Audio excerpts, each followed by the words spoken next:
Hello guys, doctor Kapil blog में आपका फिर से स्वागत है।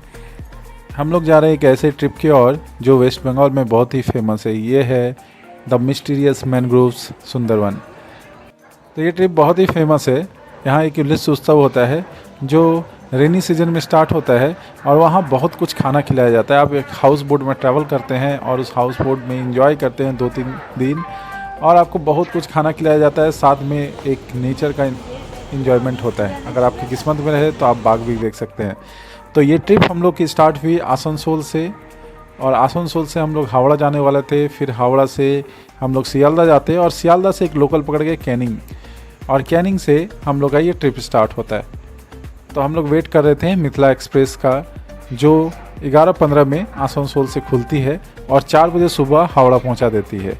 तो हम लोग का सुबह का लोकल पकड़ना था कैनिंग से, इसलिए हम लोग रात में ही सोचे ओवरनाइट जर्नी कर लिया जाए और जर्नी करके हम लोग पहुंच जाते हावड़ा। तो ट्रेन हम लोग की आ चुकी थी। हम लोग का रिजर्वेशन था 3rd AC में और हम लोग थोड़ा देर वेट करने के बाद ही ट्रेन आ गई। हम लोग टाइम पे पहुंच गए थे और ट्रेन में जब चढ़े तो कुछ ना कुछ तो गड़बड़ होना ही है। तो 2 आदमी हम लोग का आ गया जो हम लोग को सारा रात डिस्टर्ब किया। ऑलमोस्ट 1 बजे तक हम लोग का आवाज़ करते रहा और हम लोग को सोने नहीं दिया। देख सकते हैं आप लोग, ये लगभग 1 बज रहा है टाइम और इस तरह के आदमी से आप लोग भी परेशान होते हैं ज़रूर। हम लोग पहुंच गए थे हावड़ा स्टेशन और हावड़ा स्टेशन में आप लोग देख सकते हैं सुबह 4 बजे या फिर 2 बजे या फिर रात के मिडनाइट हो, वहाँ पे हमेशा भीड़ रहती है। लगता ही नहीं है कि रात हुई है ना दिन हुआ है। तो हम लोग हावड़ा स्टेशन पहुँच चुके थे और एज इट इज़ यहाँ भीड़ था। और ये पंखे देख सकते हैं इतने बड़े बड़े हावड़ा स्टेशन में हैं जो काफ़ी यूनिक लगते हैं क्योंकि अदर स्टेशन में नहीं है। तो सुबह सुबह हम लोग जो सबवे है वहाँ से निकले और ये देखिए हावड़ा ब्रिज, और हावड़ा ब्रिज से सबवे से निकल के हम लोगों ने देखा कि पूरा रास्ता खाली है। ये नया एक इन्वायरमेंट बना हुआ है वेस्ट बंगाल में आफ्टर बीजेपी, जहाँ पे जो इंक्रोचमेंट है जो आपका हटाया जा रहा है। तो बहुत अच्छा काम हो रहा है क्योंकि इससे यात्रियों को सुविधा होती है ट्रैवल करने में। और ये हम लोग बस पकड़े जो काफ़ी जल्दी 15 मिनट के अंदर सियालदा स्टेशन पहुँचा दिया। सियालदा स्टेशन में एग्जीक्यूटिव लॉन्ज है एंड एक अपर क्लास वेटिंग हॉल है जिसका नाम अभिवादन है। आप लोग जा सकते हैं और यहाँ पे मेकअप ट्यूटोरियल स्टार्ट हो चुका था। आप लोग देख सकते हैं सब कोई रेडी हो रहे थे ताकि कैनिंग के बाद फ़ोटो शूट हो सके।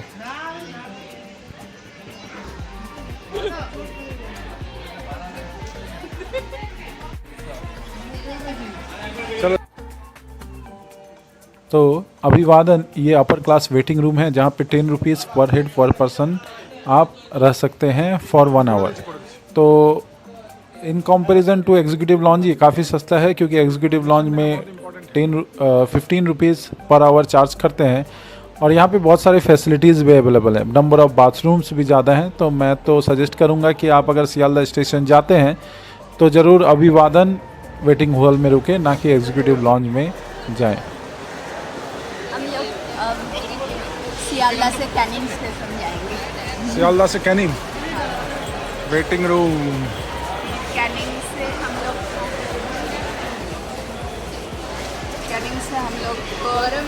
आने आ जाएगा और चलो बैग किनते चले। बैग किनते? कौन बैग?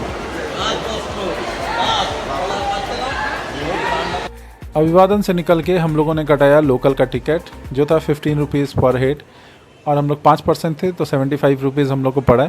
एक बार में आप 4 ही टिकट कटा सकते हैं, तो एक टिकट अलग से। और उसके बाद हम लोग लोकल पकड़ने वाले थे 740 की और हम लोग को एकदम आइडिया नहीं था कि इतनी भीड़ होगी।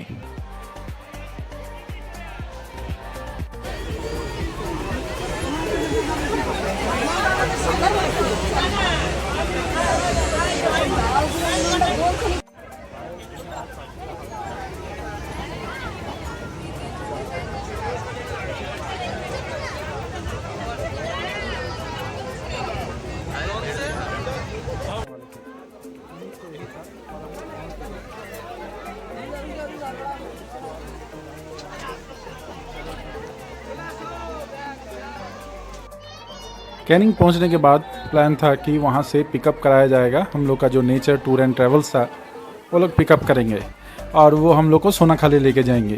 तो हम लोगों ने सोचा कि जाके ही पिकअप करेंगे बट हुआ कुछ और, एक्चुअली टूरिस्ट इतने सारे आते हैं और सबको एक साथ ले जाना होता है, इसलिए वहाँ जाके हम लोग को पता चला कि हम लोग को वेट करना पड़ेगा। पहले तो हम लोग को ये समस्या थी कि इतनी भीड़ में हम लोग खोजेंगे कैसे नेचर टूर एंड ट्रैवल्स को, क्योंकि उतर के ही हम लोगों ने देखा कि चारों तरफ ऑटो टोटो लगे हुए थे और जो टूर एंड गाइड जितने भी थे वो अब बोर्ड लेके खड़े थे अपने जो कैंडिडेट्स हैं जिनको उनको घुमाना है उनके लिए। तो हम लोग के लिए भी ये चैलेंज था कि उनको खोज के कैसे निकाले इतने भीड़ में। तो आप लोग को बता दूं कि हम लोगों ने जो बुकिंग किया था वो किया था नेचर टूर एंड ट्रैवल से। ऐसे तो वहाँ पे लोकनाथ बहुत फेमस है और भी अदर जो टूर एंड गाइड हैं वो बहुत सारे ही है, आप नेट में सर्च कर सकते हैं और अपने हिसाब से अपने कंफर्टेबिलिटी के हिसाब से चूज़ कर सकते हैं। ऐसे सबका प्राइस सेम ही है। नॉन एसी रूम के लिए हिल्सा फेस्टिवल में जो नॉर्मल टाइम है उसमें 2800 पर पर्सन पड़ता है, और अगर एसी रूम लिया जाए तो वो अलग अलग वेरी करता है। जैसे लोकनाथ ट्रैवल्स में जब हम लोगों ने पूछा था कि एसी रूम का कितना पड़ेगा तो उन्होंने 3500 बताया था, लेकिन उस 3500 में हम लोग को 2 डीलक्स रूम दिया जा रहा था। और नेचर टूर एंड ट्रैवल्स में हम लोग को एक रूम दिया गया जिसमें डीलक्स रूम मतलब सुपर डीलक्स रूम था और वो बहुत बड़ा था। बोला गया हम लोगों को कि 5 एकोमोडेशन आप कर सकते हैं ईजिली। तो हम लोगों ने, और वो 3000 पर पर्सन पड़ा। तो हम लोगों ने ये चूज़ किया क्योंकि बाय प्राइस और बाय जो रेटिंग्स भी था वो इसके लिए फेवरेबल था। नेचर टूर एंड ट्रैवल्स के लिए रेटिंग काफ़ी अच्छे थे। खाना हम लोगों ने रिव्यू भी देखा था, खाना भी बहुत अच्छा था, तो हम लोगों ने इसको चूज़ किया। लेकिन एक चीज़ प्रॉब्लम हुआ हम लोग को कि पहुंचने के बाद हम लोग को खोजने में एक तो बहुत टाइम लगा उनको। वो एक्चुअली बहुत सारे आपके कैंडिडेट्स रहते हैं और बहुत सारे पर्यटक आते हैं, जिसके वजह से ये प्रॉब्लम तो होना ही था। और हम लोग के लिए ये मतलब एक्सपेक्टेड नहीं था, क्योंकि हम लोग नहीं जानते थे कि इतना प्रॉब्लम होगा। एट लास्ट हम लोग को बाय फ़ोन कांटेक्ट किए और एट लास्ट हम लोग को मिल गया। लेकिन मिलने के बाद भी हम लोग को काफ़ी वेट करना पड़ा, क्योंकि और भी अदर उनके जो पर्सन्स हैं जो घूमने वाले थे वो आ रहे थे और उनके लिए वो खोज रहे थे, और ये सारे पर्यटक के साथ ही हो रहा था, सबको ही वेट कर रहे थे। एट लास्ट हम लोग को एक टोटो दिया गया, अबाउट 45 मिनट्स वेट करने के बाद ऑटो दिया गया और उस ऑटो से हम लोग निकल गए कैनिंग की ओर। हम लोग काफ़ी खुश थे कि हम लोग फिर से जा रहे हैं, और हवा काफ़ी अच्छी चल रही थी ऑटो में, क्योंकि ट्रेन में इतनी ज़्यादा गर्मी थी कि सबका हालत ख़राब हो चुका था, और जिसकी वजह से ऑटो में सबको बहुत मज़ा आ रहा था।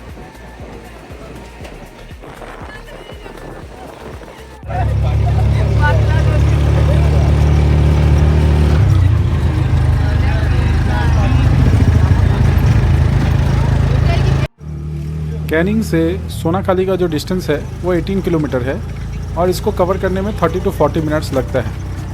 तो अगर ऑटो अच्छे से चलाएं और भीड़ कम रहे तो आप जल्दी भी पहुंच सकते हैं। चलिए तो सोनाखाली जो मेन जो रास्ता है वहाँ उतार दिया जाता है, और उसके बाद थोड़ा दूर पैदल चलना पड़ता है, ज़्यादा नहीं 500 मीटर। और 500 मीटर चल के आप पहुँच जाते हैं सोनाखाली फेरी घाट, जहाँ से आपको पिकअप किया जाएगा हाउस बोट में। तो हम लोग को गर्मी तो काफ़ी ज़्यादा लग रही थी, सब कोई छाता निकाल रहे थे, देख ही सकते हैं। और कुछ देर चलने के बाद हम लोग पहुंच गए सोनाखाली फेरी घाट। सोनाखाली घाट, बहुत सारा हाउस बोट खड़ा हुआ है।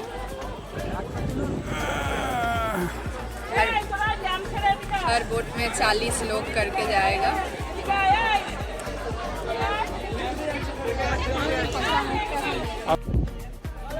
हर घाट में ये ध्यान रखना बहुत ही इम्पोर्टेंट है कि आप अच्छे से चढ़ें और उतरें, हड़बड़ाएं नहीं, क्योंकि बोट तो आपको छोड़ के नहीं जाएगी।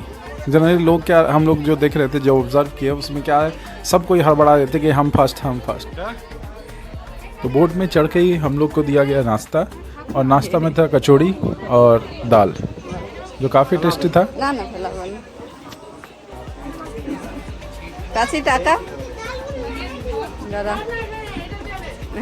ভালো লাগছে, যারা পাচ্ছে এখন একদম হাঁপিয়ে গেছে বেচারা। কেমন টেস্ট করে বলো, ফুড রিভিউ।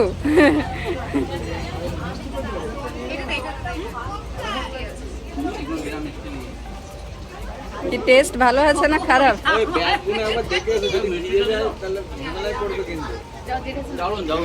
ভালো। भूख काफ़ी ज़्यादा लग गई थी क्योंकि सुबह हम लोगों ने कुछ नहीं खाया था और जब हम लोग बोट में चढ़े तो ये नाश्ता मिला तो हम लोग काफ़ी अच्छा लगा। बट वेदर काफ़ी ह्यूमिड था और बहुत ज़्यादा गर्मी लग रही थी और बोट भी नहीं खुली थी। तो हाउस बोट में हम लोग वेट कर रहे थे कब ये बोट खुले और हम लोग को थोड़ा हवा मिले ताकि अच्छा लगे वेदर। तो कुछ देर वेट करने के बाद ये बोट खुल गई और खुलने के बाद ही हम लोग को एक वेलकम ड्रिंक दिया गया ब्रेकफास्ट के बाद। वो था माजा 10 रुपीज़ का। और उसके बाद थोड़ी देर बाद बोट खुलने के बाद हम लोग को और भी बोट्स दिखे जो सरफेस पे थे, वो पानी में नहीं थे। शायद वो मछली पकड़ने के लिए यूज़ किए जाते हैं। और ये हमारे थे हाउस बोट के ड्राइवर कैप्टन जैक स्पैरो बोल सकते हैं। और उसके बाद जैसे ही बोट चलने लगा तो काफ़ी अच्छा वेदर हो चुका था और हम लोग को बहुत अच्छा लग रहा था।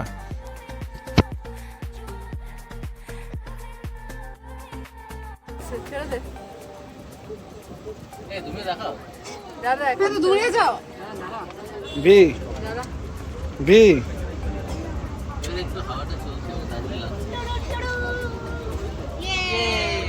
तो हम लोग कहाँ पे हैं? आपको जोड़ो बोला সুন্দরবন যেখানে বন বন বন বন করে ঘুরছি আমরা 307 ডিগ্রি। বন বন করে এই যে সুন্দরবন। এখন এখন বকখালি থেকে এটা বকখালি? হ্যাঁ তো বকখালি ছিল তো না এটা সোনাখালি। সোনাখালি। বকখালি তো লোক ঘুরতে যায়। ও সোনাখালি থেকে কোথায় যাচ্ছি? সুন্দরবন।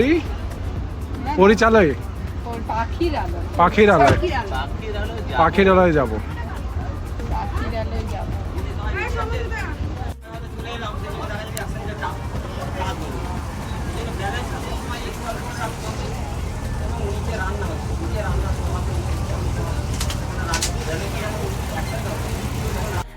जो टूर एंड गाइड भैया थे उन्होंने एक्सप्लेन किया है कि नीचे खाना बना रहा है और हम लोग को बैलेंस बना के रखना है इस बोट में इक्वल प्रोपोर्शन में ताकि बैलेंस बन के चलता रहे। तो कुछ ही देर में आलू पकौड़ा आ गया जो काफ़ी टेस्टी लगा, क्रिस्प था।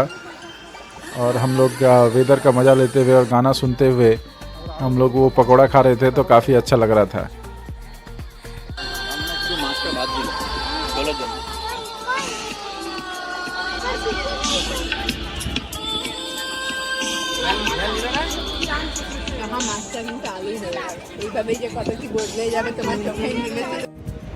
हम लोग का आलू पकौड़ा हो चुका था ख़त्म और हम लोग का आ गया था फर्स्ट ड्रॉप पॉइंट। ये फर्स्ट ड्रॉप पॉइंट था गोसाबा ड्रॉप पॉइंट। और ये गोसाबा जो फेरी घाट है ये फेमस है बेकन बंगलो के लिए। और ये बेकन बंगलो जो है इसका नाम इसलिए पड़ा क्योंकि ये नेविगेशन पॉइंट हुआ करता था और यहाँ से पूरे मैंग्रोव्स का नेविगेशन किया जाता था। और यहाँ से पता भी चलता था कि कहाँ पे फॉरेस्ट में आग लगा है या फिर और अदर थिंग्स। यहाँ पे लोग स्टे करते थे। तो इस बेकन बंगलो का जो कंस्ट्रक्शन हुआ था ये 1902 में हुआ था और ये हैमिल्टन साहब ने किया था। और ये इसलिए फेमस हुआ क्योंकि 1932 में हैमिल्टन साहब ने रविन्द्रनाथ टैगोर को यहाँ बुलाया था मीटिंग के लिए और वो यहाँ 2 दिन तक रुके थे और सुंदरवन का इंजॉयमेंट किए थे। तो ऑब्वियस है ये फेमस होना ही था क्योंकि रविन्द्रनाथ टैगोर जो हमारे गुरु जी हैं ये बहुत ही फेमस है। तो इसलिए ये पॉइंट बहुत ही फेमस है सुंदरवन का और यहाँ पे लोग बहुत घूमने आते हैं। हाँ हैमिल्टन साहब यहाँ पे देखिए हैमिल्टन साहब और रविन्द्रनाथ टैगोर का 2 स्कल्पचर है बना हुआ। तो गर्मी काफ़ी ज़्यादा थी और लोग फिर भी आ रहे थे। यहाँ पे ज़्यादा कुछ था नहीं। आप जब आएंगे तो आपको यही 2 स्कल्पचर मिलेंगे और एक रविन्द्रनाथ टैगोर का स्टैंडिंग मूर्ति मिलेगा जो सामने दिख रहा है। और उसके बाद जैसे आप एंटर करेंगे तो 2 आपको एक बंगलो मिलेगा, एक छोटा सा बंगलो जहाँ पे आपको 2 रूम्स मिलेंगे और उस रूम में कुछ भी नहीं है। और फिर भी ये हिस्टोरिकली फेमस है क्योंकि यहाँ रविन्द्रनाथ टैगोर रुके थे इसलिए लोग यहाँ पे आते ही हैं और देखते हैं कि क्या यहाँ पे है। बट एक्चुअली में आप जब एंटर करते हैं तो अंदर में कुछ मिलता नहीं है। इस तरह का एक बंगलो मिलता है जिसके अंदर कुछ लाइट्स लगे हुए हैं और एक रविन्द्रनाथ टैगोर का फ़ोटो रखा हुआ था। आप लोग ये फ़ोटो देख सकते हैं, ये फ़ोटो रखा हुआ है, एक लाइट लगा हुआ है और यहाँ पे इस तरह की खिड़की हैं, आप खोल के देख सकते हैं। तो ओवरऑल वेदर रहने से अच्छा लगेगा, बट वेदर काफ़ी ह्यूमिड था और गर्मी थी, इसलिए हम लोग ज़्यादा देर स्टे नहीं किए और हम लोग वापस आ गए। आते ही हम लोग को लंच सर्व किया गया था। फर्स्ट डे का लंच मेनू था पापदा झाल, साथ में इलिस सोरसे इलिस एंड। बोलो कैसा टेस्ट है, एक्सप्लेन करो। जबरदस्त, बहुत ही मजा आ जबरदस्त, मज़ा आ गया नहीं? और क्या बोलबे बोला খুবই ভালো, খুব ভালো লাগছে, কিন্তু একটু গরম এসি হলে ভালো হতো। এসি ড্রেস চেঞ্জ করে একদম ঘরের ড্রেস পরে হাফ আরো দুবার ভাগ নেওয়া যেত, কিন্তু এখন আর শরীর টানছে না।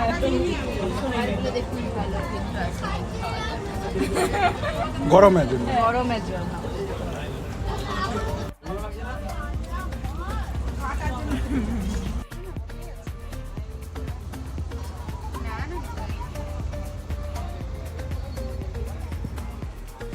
तो सबके साथ खाने में एक अलग ही मज़ा आया। साथ में ये जो मेनू था ये काफ़ी अच्छा था और गर्मी काफ़ी ज़्यादा थी, बट ये आप व्यू देख सकते हैं। इस व्यू के साथ खाने में तो एक अलग ही मज़ा आएगा। थोड़ा झेल लिए हम लोग वेदर को, फर्स्ट डे का वेदर।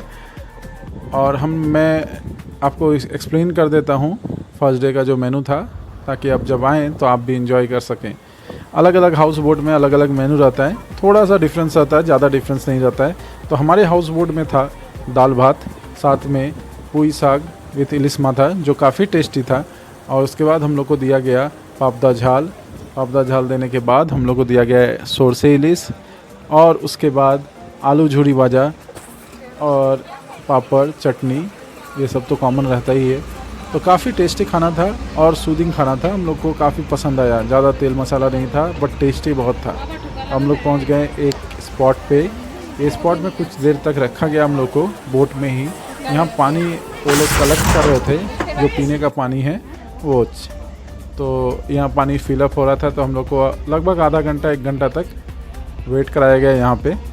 और यहाँ पे देखिए, हम लोग देखें कि एक जो मछुआरा है वो मछली पकड़ रहा था, काफ़ी सुंदर लग रहा था।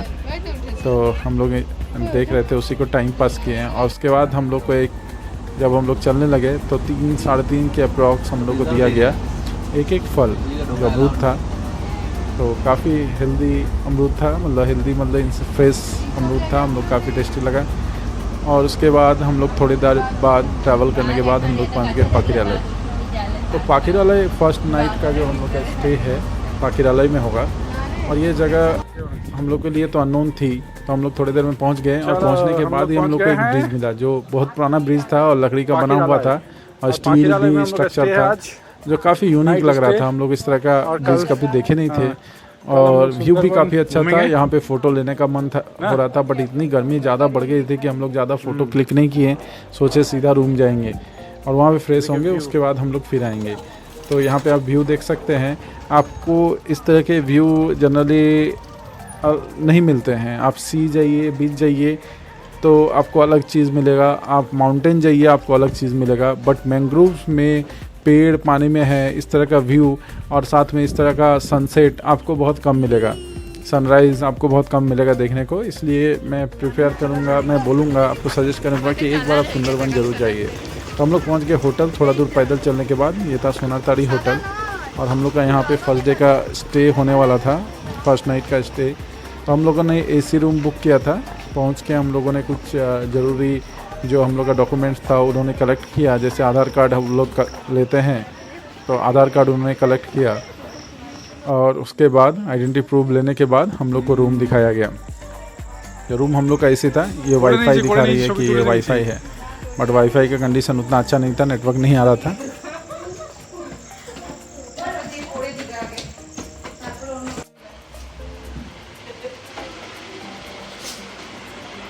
लेडीज डिपार्टमेंट होता है।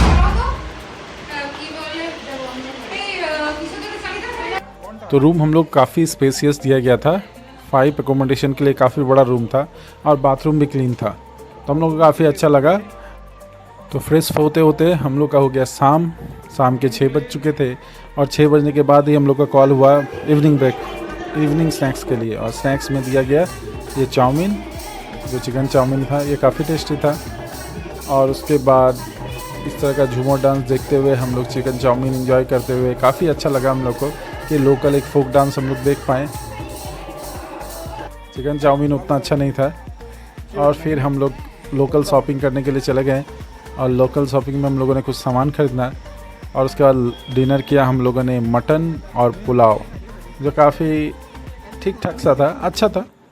और इसी के साथ हम लोग का फर्स्ट डे ख़त्म हुआ। आप लोग ज़रूर कमेंट, लाइक एंड सब्सक्राइब कीजिए ताकि हम लोग को नेक्स्ट वीडियो देने में और अच्छा लगे और हम लोग अच्छे से आप लोग को एक्सप्लेन करके बता पाएँ कि आप सुंदरबन ट्रिप कैसे करें, कैसे एंजॉय करें। Okay guys, bye.